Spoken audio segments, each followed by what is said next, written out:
Muy buenas noches a todos. Hoy tengo un gran invitado, el doctor Juan Sebastián Perilla. Él es abogado de la Universidad de los Andes, especialista en Derecho Comercial, magíster en Derecho Privado, magíster en Educación y doctor en Derecho. Se ha desempeñado como decano, director académico y asesor. Es el investigador senior más joven del país, reconocido por Miniciencias, profesor universitario de instituciones públicas y privadas. ¿Cómo te encuentras hoy? Bueno, muy bien, muchas gracias por la invitación y estamos muy felices de poder compartir en su canal de YouTube estos temas tan interesantes del mérito, la educación, la política, hablar de todo un poco, así que muchísimas gracias por la invitación. Claro que sí, además se me ha olvidado algo muy importante que tú estás haciendo campaña para ser candidato para el Senado, ¿no? Es la primera vez que me animo a trabajar con una candidatura política. Nunca jamás había hecho política porque llevo 12 años siendo profe universitario, pero bueno, es momento que los pilos tomemos las riendas del país y nos arriesguemos a buscar votos. Es como una renovación también de la política porque muchas veces los jóvenes nos quejamos de la política, que el tradicionalismo, que el país está como está porque siempre votan por los mismos pareciera que fuera como una aristocracia que se sucede en el poder los hijos, los nietos, etcétera, y van desde los abuelos. Entonces creo que esta renovación es bastante importante y que tú estés ahí en el Senado, digamos, siendo candidato, creo que es bastante importante y más que esta campaña va a ser interesante porque la gente está como aburrida de este gobierno y en general, no solo del ejecutivo, sino también del legislativo. Pues ¿Y tú cómo ves esto? precisamente por eso es que me lancé a este ruedo político, porque yo he tenido varias tusas electorales. ¿Qué significa que he tenido varias tusas electorales? Yo siempre votaba por los que se suponían eran alternativos, novedosos, la renovación, pero siempre por todos los que voté resultaron siendo igual de corruptos, politiqueros y clientelistas. Clientelistas porque se la pasan regalando cargos o negociando con cargos, corruptos porque uno se da cuenta cómo empiezan eventualmente a movilizar, a utilizar los dineros públicos a su favor. Y con mis estudiantes universitarios empezamos a decir qué hacemos para trabajar por este país, porque en las universidades como que nos quejamos mucho. Decimos, no, este país no está funcionando, no, esto no está andando, no, esto no. Y entonces dijimos, bueno, pues hagamos que la academia llegue al Congreso y tengamos la posibilidad de aportar realmente con una candidatura nueva, joven, relajada y lejana de toda esa politiquería tradicional. Y bueno, estamos montadísimos aquí con el Verde 36, trabajando fuertemente en la búsqueda de votos. No es nada fácil porque este país está lleno de maquinarias politiqueras. Todavía se compran votos. Todavía uno ve en las regiones que regalan tejas o billetes de 50,000 a cambio del voto.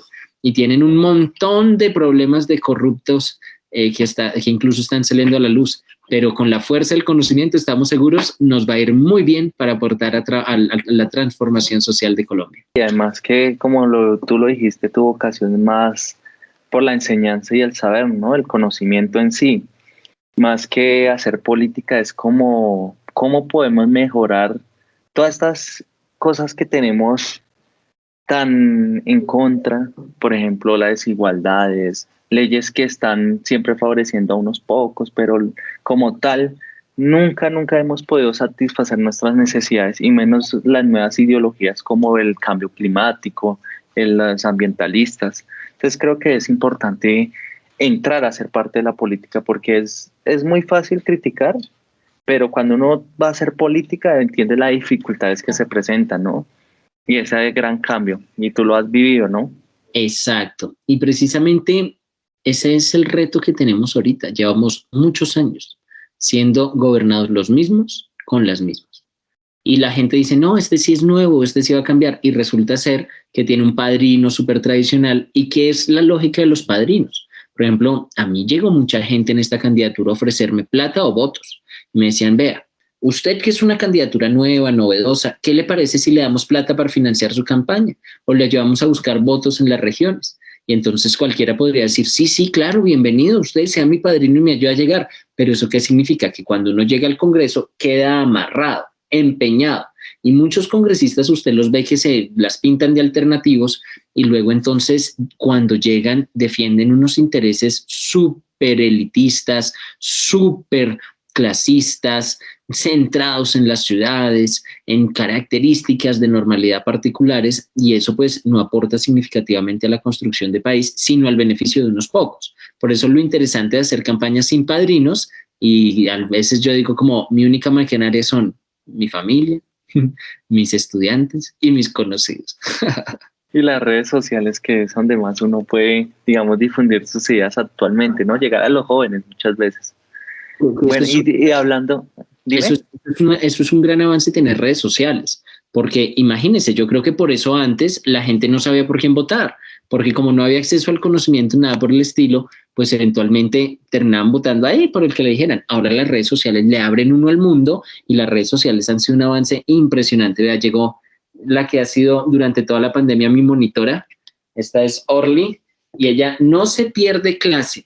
Entonces, siempre que ve que yo estoy dictando clase, pues yo estuve aquí sentado en esta silla dictando clase como 2 años, Orly llega y ahí está, y ahorita se me hacen las piernas y se desaparece, pero pues se queda dormida, pero ella, ay, aquí está el hermano que es Cortejo. Pero estos gatos sí han sido mis monitores toda la vida, ya los conocen en clase y todo, incluso por ahí tengo videos también en YouTube que aparecen ellos robando cámara, venga a ver Claro, qué vaya a pasar. claro que sí, démosles ahí espacio también para el canal, para que los conozcan. Bueno, y hablando un poco de los jóvenes y las redes sociales, ¿tú cómo ves la nueva política, la política de los jóvenes? ¿En qué consiste? Porque es que cuando se habla de política uno siempre ve la imagen del político en corbata y sentado en un sillón, digamos, gobernando. Pero creo que la política ya cambió, ya es diferente y ya se visualiza mucho más amplio, y sobre todo en los jóvenes. Digamos, las generaciones han cambiado. Ahora lo que hablan de las generaciones de millennials y centennials, yo realmente creo que eso sí es un cambio importante.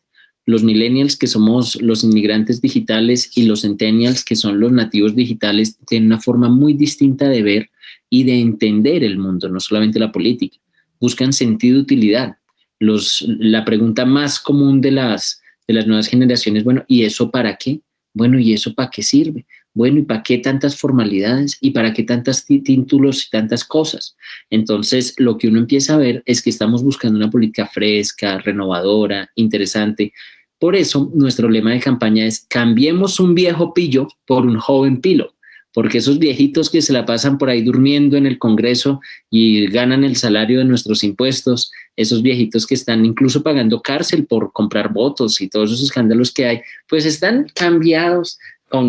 Nosotros salimos con bucitos, con camisas sin corbata, en tenis, pero ¿sabe qué es lo chistoso? Que los viejitos también se ven súper tiernos, esos viejitos politiqueros tradicionales, y dicen: ay Dios, pongámonos tenis, pongámonos camiseta, y se ven es más, pues digamos tiernos, por no decir que ridículos, porque la política ha cambiado, tenemos un nuevo énfasis y debemos oxigenarla.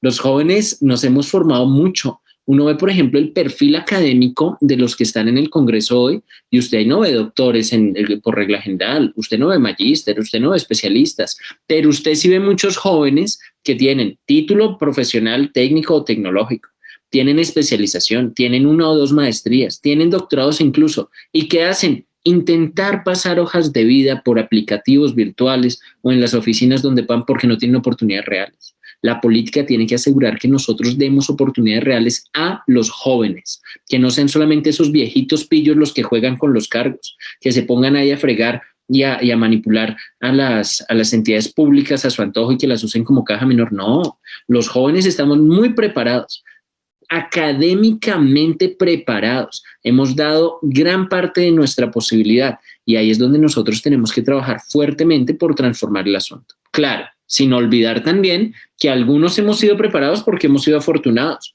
pero hay un montón de jóvenes que tampoco han podido cumplir sus sueños por falta de palancas y padrinos políticos. Incluso no pueden entrar a la educación superior. Así que la política hoy está para los jóvenes. Es hora de meterle más ganas y menos canas. Y creo que es muy importante lo que mencionas, porque así es. O sea, es cambiar no solo al viejito que busca siempre como su contacto, meter a toda su familia, el clientelismo, sino que renovar también creo que el pensamiento individual de cada uno, que es bastante importante, porque de todas maneras, si hemos sido gobernados por ello, ha sido también culpa de nosotros y de nuestras generaciones pasadas.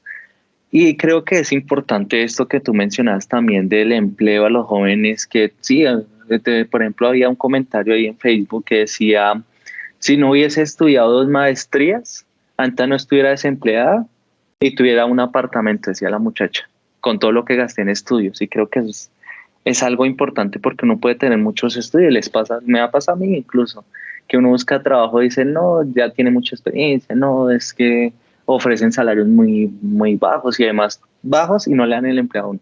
Entonces, entonces, Exacto. ¿tú cómo ves esto? Que tú tienes unas, digamos, propuestas muy interesantes en este sector que es el desempleo juvenil o joven. ¿Tú cómo lo afrontarías y qué se puede hacer en este caso?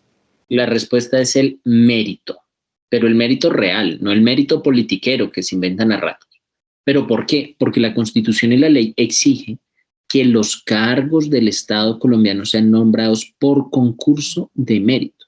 Lo que pasa es que en ocasiones las entidades no cumplen esa orden constitucional y legal, sino que aplazan los concursos, los suspenden o no los abren y empiezan nombrando amigos a través de contratos, de contratistas, provisionalidades, y uno tiene que ir allá como, oye, por favor, dame un contrato, el cuento, la cosa. Eso es un problema. Así que el mérito es nuestra primera bandera, pero la pregunta es cómo lograrlo y cómo asegurar que el mérito sea aplicado para los jóvenes. Primer paso, que las entidades públicas cumplan la Constitución y la ley y el Estado colombiano asegure que todos los cargos sean nombrados por concurso de mérito como la ley lo exige, sino que a veces se le hacen los locos. Así que tenemos que asegurar una ley fuerte para asegurar, paso 1, el mérito aplicado al 100% en el sector público e incluso también puede ser en el sector privado.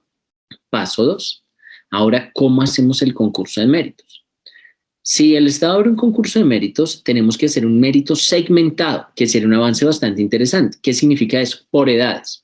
Que haya un concurso de méritos entre 25 y 30, entre 30 y 35, entre 20 y 25 también, entre 35 y 40, etcétera, para competir en igualdad de condiciones. Piense, por ejemplo, yo, digamos, tengo más de 10 años de experiencia y, digamos, a mis 10 años de experiencia yo tengo un doctorado, estoy finalizando un segundo doctorado, tengo maestría, especialización, 2 años de experiencia, un montón de títulos.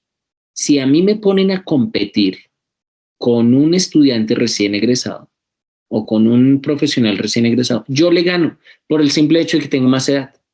Pero si yo compito con una persona mayor que tenga 40 o 50, yo pierdo porque yo tengo menos años de experiencia.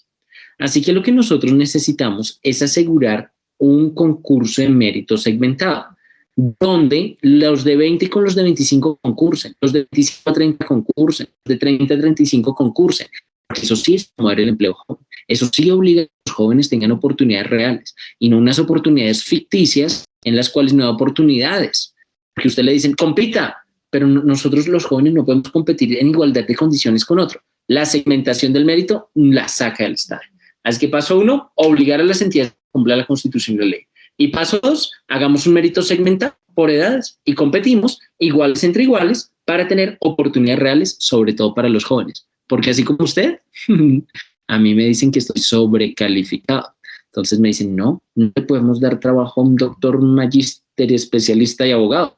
Pero eso es un problema. Pero eso sí funcionaría bien si el mérito fuera real. Queda uno un poco decepcionado, ¿no? Como dice, uno estudia tanto, es como para más un logro personal que algo satisfacción económica, ¿no? Porque muchas veces pasan y me parece interesante ese mérito cementado porque es así.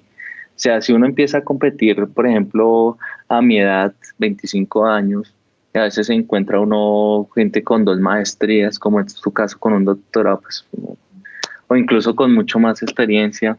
A veces no tiene más títulos, puede ser que esté igual, pero tiene mucha más experiencia, 10, 15 años, y uno dice, bueno, ahí ya uno va perdiendo. Y eso no puede pasar, porque es que eso no es darle oportunidades a los jóvenes. Por esa razón es que yo he visto que las nuevas generaciones a veces no sueñan con ser profesionales. Hay muchas personas que dicen, no, yo no voy a estudiar. Y no es que sea obligatorio estudiar a todo el mundo, no. porque es una decisión personal, pero lo interesante es que algunas personas están decidiendo no estudiar porque no ven buen negocio.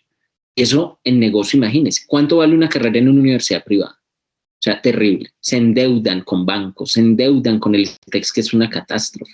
Una catástrofe no porque existe el ICETEX, una catástrofe porque el tema de intereses es altísimo.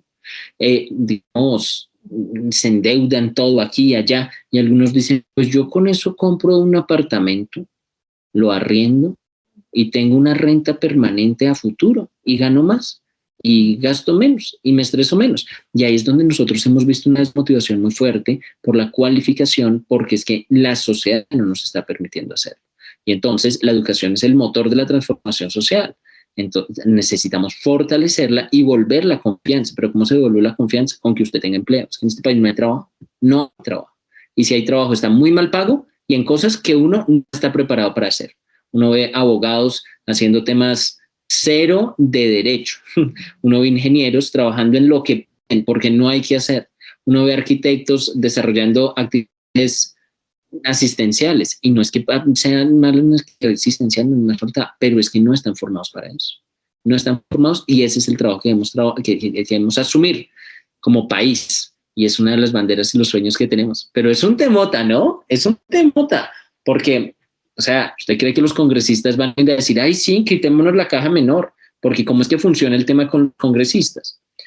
Muchos congresistas, no todos, pero muchos congresistas, ¿qué es el clientelismo?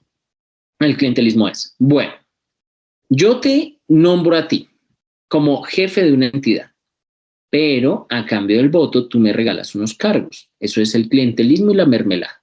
Entonces, en la entidad tal, el congresista vota a favor de un sujeto y después le dice, ay, ¿te acuerdas que yo voté por ti? Dame unos cargos. Quiero unos cargos directivos, algunos aquí, algunos allá. Y en esos cargos lo que empieza sucediendo es que los congresistas o algunos congresistas históricamente, y de eso hay muchos escándalos que se han revelado, muchos congresistas entonces dicen, ay, yo te nombré amigo en este cargo, dame el 50, el 60, el 70%. Y eso es plata pulpita para los congresistas. Hay escándalos recientes sobre eso, incluso al interior de las mismas UTLs que son las unidades de trabajo legislativo de los congresistas, y eso es bastante grave. ¿Cómo vamos? Eso es grave, ¿no? ¿Usted cree que los congresistas lo harán? No, no lo harán. Nos toca es a los ciudadanos asegurar la presión social y poner a los congresistas contra la palestra pública y decir, queremos mérito y bien hecho, y ese sería el plan. ¿Cómo la ve? Tenaz, ¿no? Es total, porque eso es lo que más frena el desarrollo del país, porque cualquier proyecto de ley que no busque fomentar el desarrollo, la investigación, pues van a ver que se van a encontrar con ese problema. Total. Porque ¿cuál es el problema? El clientelismo hace que nosotros no seamos gobernados por los mejores necesariamente, sino que como es el amigo del amigo del amigo, la palanca y la rosca, ¿qué es lo que genera? Que muchas veces terminan en los cargos, no los mejores, sino los peores. ¿Y qué pasa en un país manejado por los peores? Pues no es el mejor país. Y la historia colombiana, ¿qué ha dicho? La historia colombiana nos ha dicho que hemos sido gobernados por los menos mejores o por los peores. ¿Y eso qué hace? Que no seamos un país súper genial, sino que si estamos gobernados por mediocres, pues somos un país mediocre, y eso es lo que debemos cambiar. Eso es lo que debemos cambiar, porque o si no, estaremos fregados de aquí en adelante si continuamos. Y si seguimos eventualmente en esa lógica de aplaudirle a los congresistas y de ir a rogar a los congresistas, por favor, congresista, denme un trabajito, ayúdeme a conseguir trabajo, no. Es que los trabajos no deben ser por la palanca de votarle a un congresista. Los trabajos tienen que ser porque usted está preparado para asumirlo y no necesita arrodillarse a nadie para que le ayude a entrar a tener un buen empleo. Ese es el gran reto que debemos soñar, y eso es lo que aporta el desarrollo del país. Mientras que el país sea clientelista y corrupto, el país tendrá un límite en su desarrollo, en los avances tecnológicos. No podemos seguir manejados por los de la palanca y los menos peores. Hay muchos ejemplos, por ejemplo, en este gobierno, en ministerios, viceministros. Y usted dice, ¿esa persona qué hace ahí? Si esa persona no tiene ni idea dónde está parado, pero bueno, es el hijo de fulanito, o es el amigo de tal, o es el uno del otro. Ahí tenemos un problema en el desarrollo bastante grave que tenemos que trabajar. Tenemos que fortalecer ese asunto sobre el avance tecnológico y del país en general.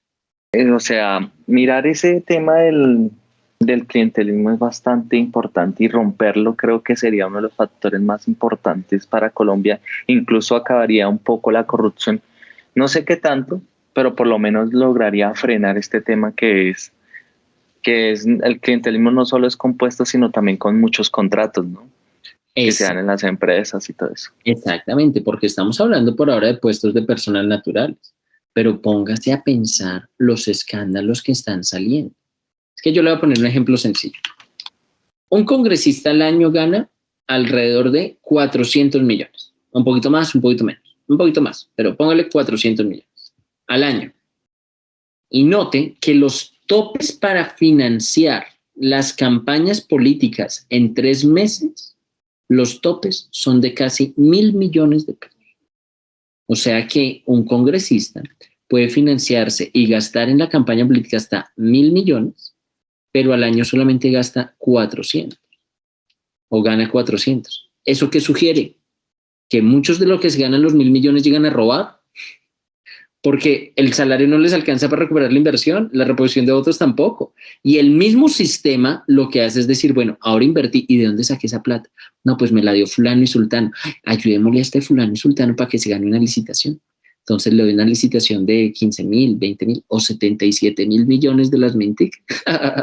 ¿Y eso en qué resulta? Pues resulta en que recuperan la inversión los que pusieron al candidato y le financiaron la campaña, y esa inversión no es nada diferente a una corrupción muy fuerte en cargos, sino en contratos. Y el país está siendo desangrado a punta de contratos. Los 70.000 millones del escándalo no son nada en comparación de la cantidad de contratos que se dan al año en este país. Y en los contratos muchas veces usted ve que son medianamente cumplidos, o que por una cosa básica pagan montones de dinero. Y ahí es donde el problema está bastante fuerte y bastante establecido.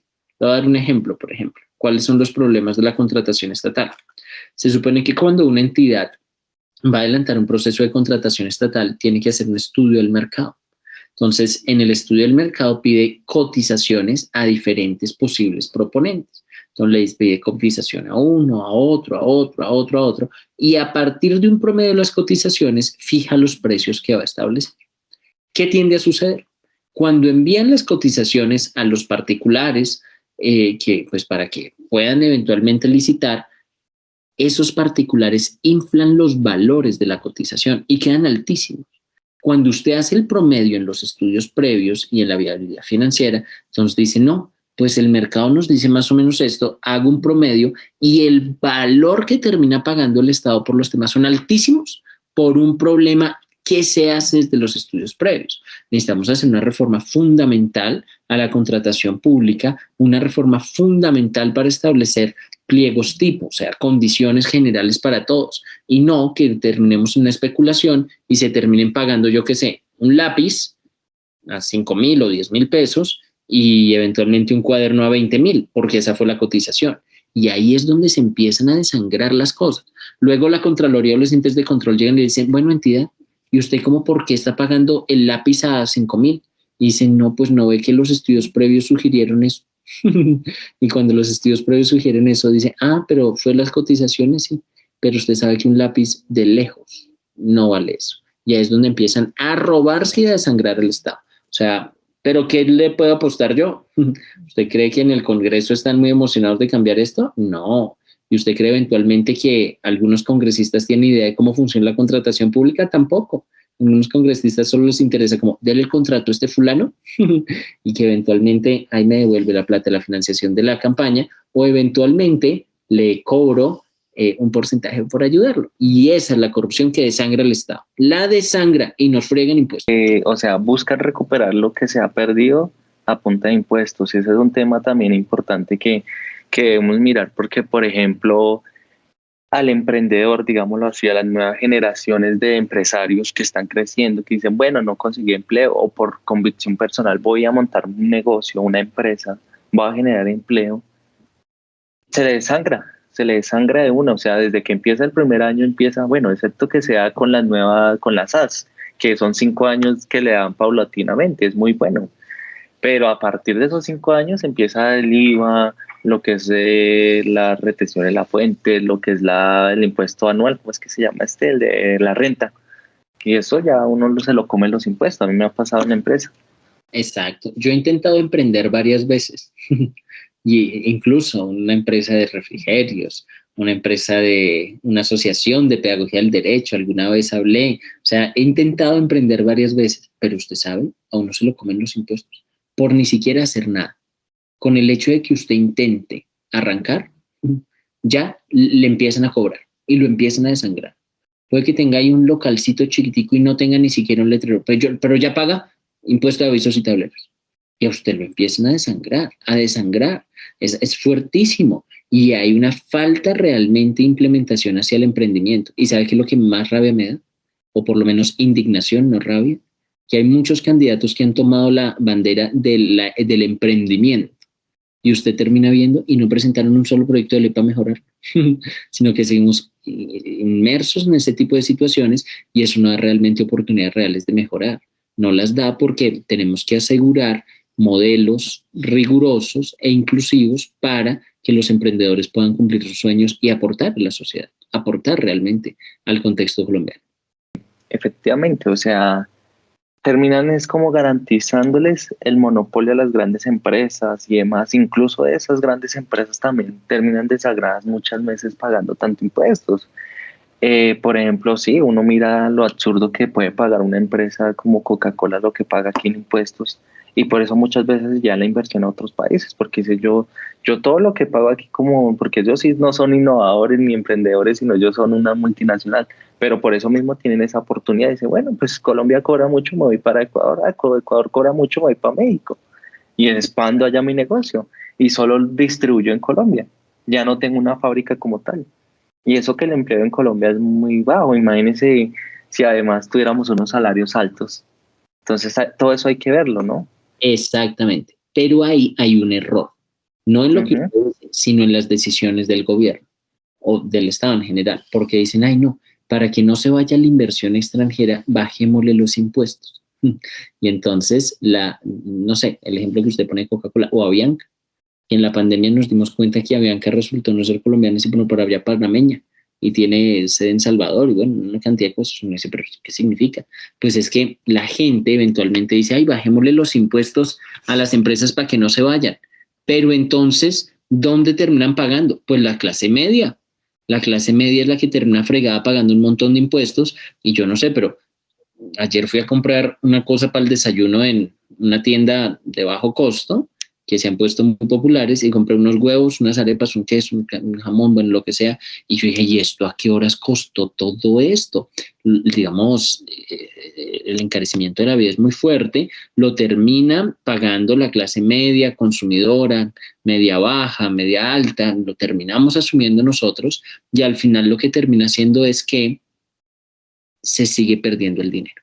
El problema no es disminuir los impuestos, no es disminuir los impuestos, el problema es asegurar que no se roben la plata después de pagar los impuestos, porque es que si se siguen apropiando el dinero, si siguen haciendo procesos de contratación estatal absurdos, si siguen despilfarrando dinero en bobadas, ahí es cuando nosotros necesitamos cada vez más. El tema es que cuando nosotros ataquemos fuertemente los sistemas de contratación o el régimen de contratación pública y aseguremos que haya mérito, que no necesitemos palancas, que no sigan robando de un lado para otro, ahí quizás paramos los impuestos. Yo no sé usted qué opine, pero a mí me pareció un descaro cuando el ministro de Hacienda del gobierno que se está acabando, este gobierno de Duque, dice, no tenemos dinero, el país va a quedarse sin caja en poco tiempo. Y uno dice, pero ¿cómo es posible que el Estado vive del día a día?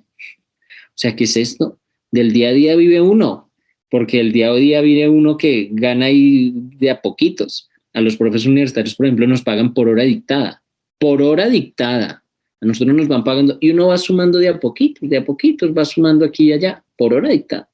¿Cómo es posible que el Estado diga que no, se va a quedar sin caja? Es que el Estado está viviendo el día a día, obvio. ¿Y por qué? Porque él se desangra horrible. Y eso no puede pasar. Eso es un descaro, una desfachatez que hayan dicho eso. que en el marco de esa absurda reforma tributaria que querían hacer, nos digan, ay, el Estado, qué vergüenza, se va a quebrar, paguen más impuestos. No, no, no. O sea, es que se ponen los pantalones y controlan el desangre del Estado o quedamos fregados. Y además, ya la clase media es la que aguanta toda la corrupción y en los subsidios de los mismos ricos, porque las empresas muchas veces tienen subsidio, las grandes empresas, y el subsidio de los pobres, que también tienen muchos, pero no quiere decir que sean, es que lo que pasa es que con esto que digo que tienen muchos, no quiero ser malentendido que, ay, no, es que a los pobres no se le deben dar, no, pero creo que hay unas medidas más eficaces, no sé tú qué propongas, para fomentar el desarrollo de esa clase pobre, para que puedan que sea igualarlo a una clase media, ¿no? Exacto. Que sería algo mejor. Porque Exacto. podemos llenar el subsidio y no sería lo ideal, ¿no? Digamos, nosotros tenemos un Estado social de derecho. ¿Y qué significa eso? Que la gente no lo entiende. El Estado social de derecho tiene 3 pasos fundamentales. O sea, son 3 pasos, que es el compromiso que nosotros tenemos con la Constitución del 91. Lo primero es la dignidad. O sea, nosotros, el primer paso es asegurar la dignidad para todos y eso se debe entender como los mínimos. El segundo es que si usted tiene los mínimos, el Estado le tiene que garantizar trabajo. Y el tercero, cuando usted tiene trabajo y recibe dinero, asegura solidaridad. ¿Cómo funciona esto? Pensémoslo fácil, súper fácil. Usted puede tener una persona que no tiene los mínimos. ¿Cuáles son los mínimos? Educación, salud, vivienda, alimentación. Los mínimos, los mínimos. Y usted le dice a una persona sin salud y le dice, bueno, vaya y trabaje. Y esa persona le va a decir, pero ¿cómo voy a trabajar si es que no tengo lo mínimo que es la salud? Entonces le dicen, no sé, pues vaya y trabaje. No, cuando el Estado social se compromete a ser social, quiere decir que tiene que asegurar los mínimos. Por eso en las personas existe el CISBEN. En personas, digamos, que no tienen cómo aportar al sistema contributivo, digamos, como independientes, como lo que sea, pues ahí está el CISBEN. ¿Y el CISBEN qué hace? Asegura los mínimos. Asegura la educación pública, asegura los mínimos. Porque usted no le puede decir a alguien, ah, bueno, vaya y trabaje. Bueno, y si yo no tengo educación ni salud, no, pues fregado, porque está enfermo y sin ningún tipo de formación no puede trabajar. Entonces, lo primero del Estado es asegurar los mínimos.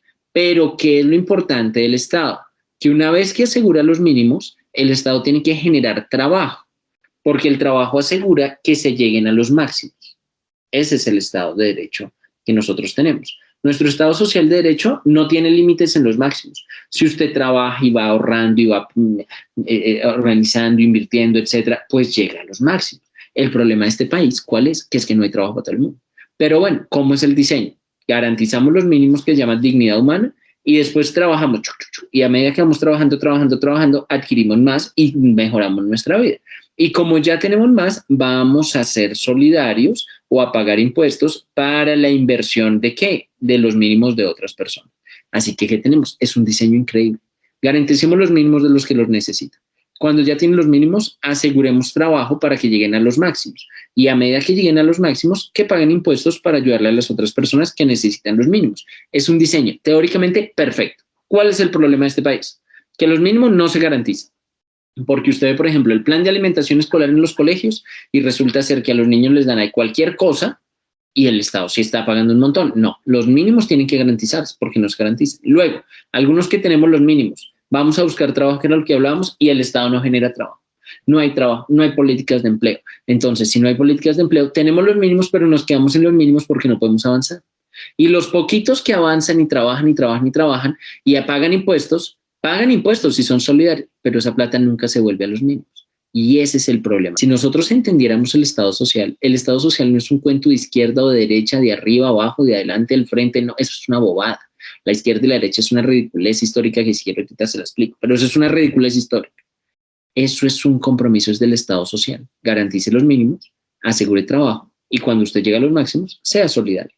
Cosa que no se aplica en el país. Deberíamos hacerle como un cuisecito a los congresistas sobre Estado social a ver cómo les va. Y fijo, la mayoría se la echa. Y es exactamente, el estado de bienestar es una teoría que en la práctica muchos estados le han servido y han funcionado espectacularmente, ¿no? En países desarrollados como Inglaterra, Alemania, incluso que ellos también tienen sus problemas sociales, ¿no? No podemos decir, porque Falso decía, no, Alemania ya es perfecto, Europa ya es perfecto, no, pero les ha funcionado muy bien y vemos que allá un pobre no se compara a la pobreza de, digamos, a alguien de Colombia. Incluso no estamos hablando de ciudad, ¿no? Vámonos a los temas se me traba la lengua, rurales, rurales. Mira el problema que es, uno encuentra eso. O sea, eso es de llorar. Ni siquiera agua potable. Exactamente. Por ejemplo, haciendo ahora campaña por todo el país, llegué a una población en Bolívar. Y entonces me dijeron, mire, aquí nos pusieron acueducto, pero se les olvidó darnos alcantarilla.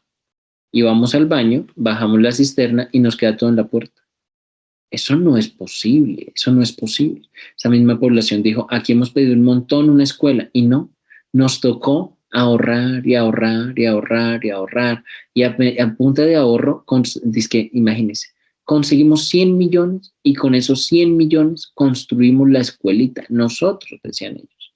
Y usted sabe que es lo interesante, que 100 millones para el Estado son el salario de 2,5 congresistas en este país. 2,5 congresistas. Y eso es un descaro, porque mientras nosotros tengamos esos valores inflados y absolutamente extraños, la gente sigue con la mitad de sus derechos, digamos, materializados. Y como le digo, eso no es ni de izquierda ni de derecha. Eso es un compromiso básico de humanidad. Humanidad. ¿Quiere que le cuente la historia de la izquierda y la derecha o no? Claro que sí, de una. Aunque la gente habla sin pensar a veces, o sin no. Exacto, y la polarización que se genera, y además que la izquierda y la derecha ya es un cuento pasado, eso va desde ahí sí como dijo María Fernanda Cabal, la Unión Soviética, eso ya se cayó desde ahí, Que no sabe ya conectar. el mundo ha renovado, exactamente, el mundo se renovó, ya es un tema pasado, pero cuéntame por favor. Hay gente que no conecta el cerebro con la boca, los que hablan de, o sea, ¿qué es la izquierda y la derecha? Después de la Revolución Francesa, habían dos clases en pugna, entonces, o por lo menos que estaban en el poder.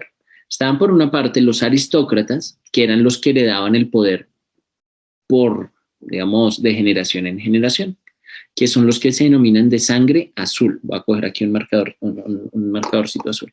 De sangre azul. Yo soy profesor, así que ando con esto. De sangre azul. Y los que tenían sangre azul, pues eventualmente eran los aristócratas. Luego habían otros que eran de sangre roja, que eran los burgueses, los comerciantes que llegaron al poder a través de la revolución, derramando su sangre, digamos, en esa lucha. Entonces tenemos por un lado los de sangre azul y los de sangre roja. Lo que pasaba es que cuando ellos iban a la asamblea y sesionaban, se sentaban mezclados. Entonces sentaba un azul por acá, un rojo por acá, un azul por acá, un rojo por acá. Y los azules, entonces decían, ay, esos rojos no nos caen muy bien, como que hablan muy extraño. Y los rojos decían, ay, esos otros como que son muy creídos. Y le dijeron al presidente de la asamblea, oye, presidente de la asamblea, ¿por qué no nos separas? Y dijo, bueno, está bien. Los aristócratas azules van a la derecha y los burgueses rojos van a la izquierda. Y entonces, cuando daban la palabra, decía, bueno, ahora hablen los de la derecha, ahora hablen los de la izquierda, derecha e izquierda. Y curiosamente, si usted se da cuenta, hasta los mismos colores los venimos a tener en Colombia, porque los partidos más populares durante más de 100 años bajo la Constitución del 86 era el conservador y el rojo, porque somos muy poco creativos en este país.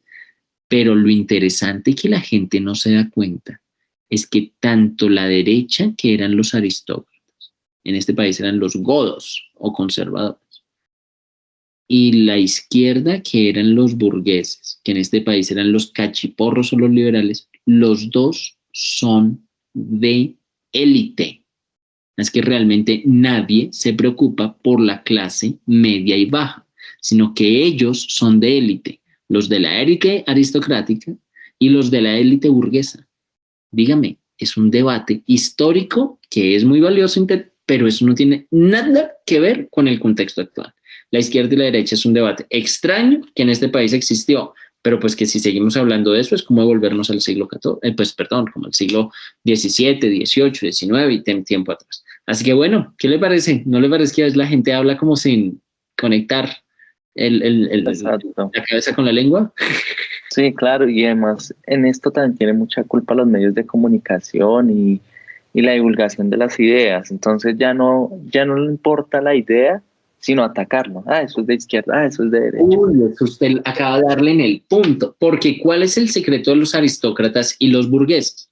Cuando hacen elecciones y a usted le dan solamente dos opciones, puede que ninguna opción sea buena, que es el problema de tener los polos, que es el problema de este país está polarizado en polos absurdos, pero si usted tiene y le da uno azul y uno rojo, pero a usted no le gusta ni el azul ni el rojo, ¿sí me entiende? O sea, a usted no le gusta ni el azul ni el rojo, entonces, pero no tiene más opción, pues dice, pues votemos por el menos peor.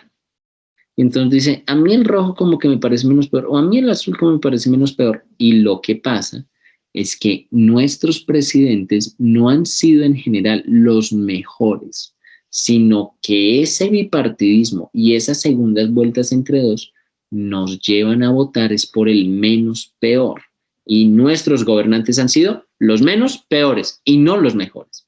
Y esa es una herencia del contexto francés y europeo que, oiga, tenemos que quitar, pero es difícil porque la gente sigue en polos y se acuerda cuando se mataban por colores. Por ejemplo, mis bisabuelos los mataron por un color. Llegaron y les preguntaron en Boyacá, bueno, ¿ustedes son liberales o conservadores? Mis bisabuelos dijeron, no, liberales. Ah, bueno, tenga y tenga. Y los mataron frente a mi abuelo. ¿Y eso qué significa? Pues que somos tan chiflados y tenemos herencias tan chifladas que llevan incluso a matar hasta por un color, por un color. ¿Y usted cree? Mientras la gente está ya matándose entre ellos, las élites ¿qué hacen? Felices, tomando whisky. Tomando whisky y jugando golf.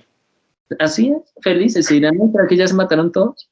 Y ellos allá qué, felices, que les importa nada. Y ese es el problema de la sociedad y las dicotomías. Bueno, pero esto es una locura, ¿no? ¿Sueno muy a profesor o no? Porque yo soy como muy profesor, hasta marcado en el escritorio. Yo diría que muy académico, pero a mí me gusta el ambiente académico, la verdad, y uno tiene que ser así. O sea, entender, ser un pedagógico para entender y poder explicar el conocimiento.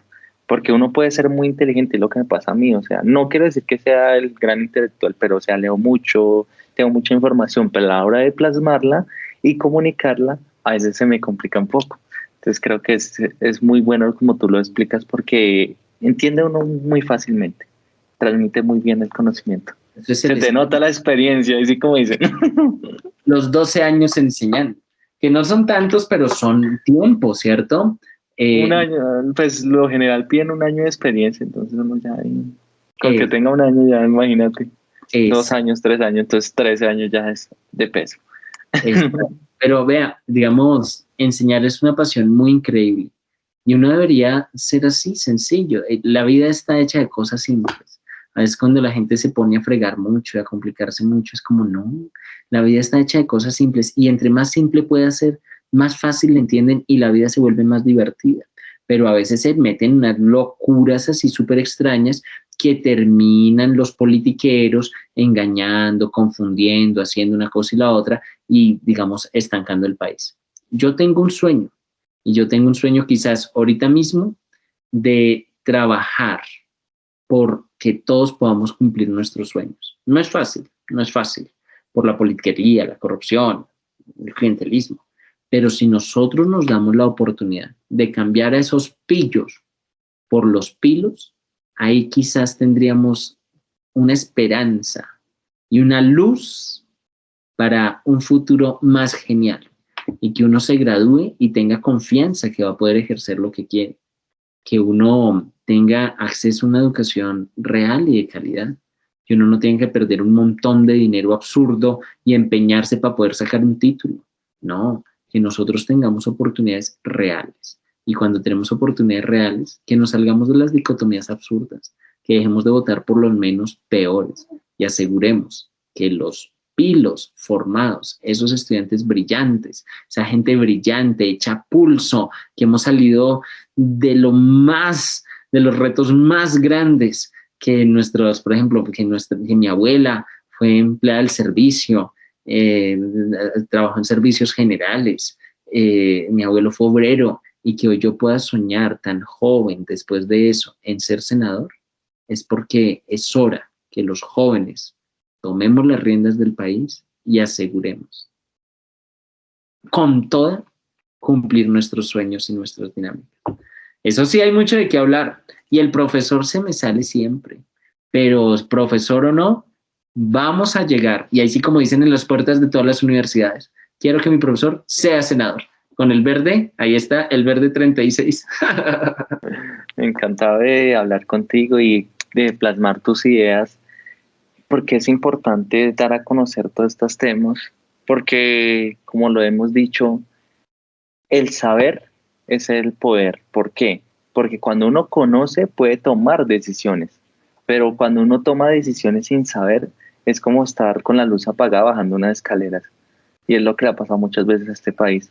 La Que gente vota sin saber, sin conocimiento, y votan a veces por cualquier persona, pero no logra satisfacer sus necesidades. Y otra cosa, llegan al Congreso personas que no saben y lo mismo, a gobernar sin saber, a hacer leyes pura burocracia, pura tramitología, leguleyos y demás, como en algunos le dicen a los abogados, por horrible, esa misma fama.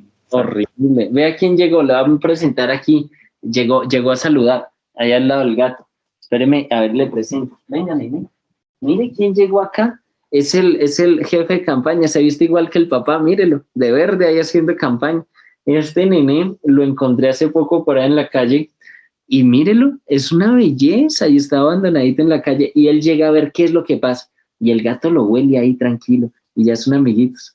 Se llama Uva, pero llegó ahí a saludar, ahí para, yo creo que para despedirse, diga chao, chao a los amigos ahí del canal de YouTube, veanlo tan divino.